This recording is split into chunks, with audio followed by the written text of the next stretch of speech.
মহাদেব, মিষ্টান্ন অতি সুস্বাদু, কিন্তু যেন অনুভব করছি যে এর পূর্বেও আমি এরূপ মিষ্টান্ন আস্বাদন করেছি।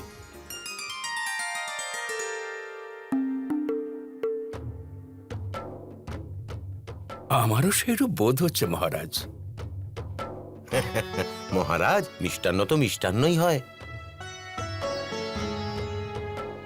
দুগ্ধ, চাউল আর মধুর মিশ্রণেই প্রস্তুত করা হয়, তাহলে স্বাদ ভিন্ন কি করে হবে?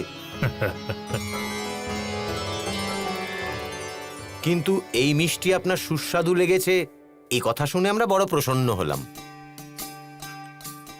আরো আস্বাদন করুন, দাও দাও দাও।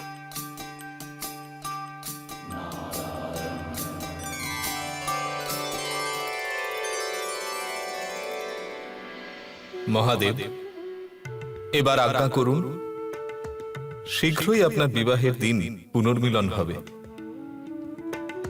অবশ্যই নারায়ণ।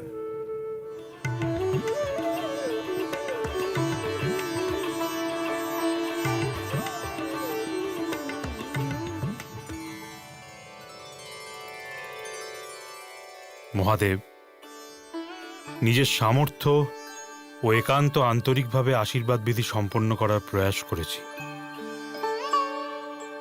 যদি এতে আমার কোনো ত্রুটি হয়ে থাকে তবে আমাকে ক্ষমা করে দেবেন। এ আপনি কেমন কথা বলছেন গিরিরাজ? আপনি পার্বতীর পিতা, আর সেই কারণে আমার পিতৃতুল্য।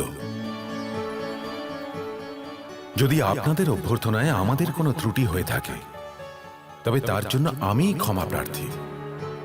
ধন্য প্রভু, একেই বলে ভগবানের সাথে সম্পর্ক স্থাপন। প্রভু, আপনি আজ প্রমাণ করে দিলেন যে কোনো সম্পর্কের গরিমা তার মর্যাদার দ্বারা স্থাপিত হয়। ধন্য। মহাদেব, মোক্ষ লাভ করেও আমি এতটা ধন্য হতাম না যতটা আপনার সঙ্গে সম্পর্ক স্থাপনে হলাম। আমরা সবাই উৎসাহভরে বরযাত্রীর আগমনের প্রতীক্ষা করব।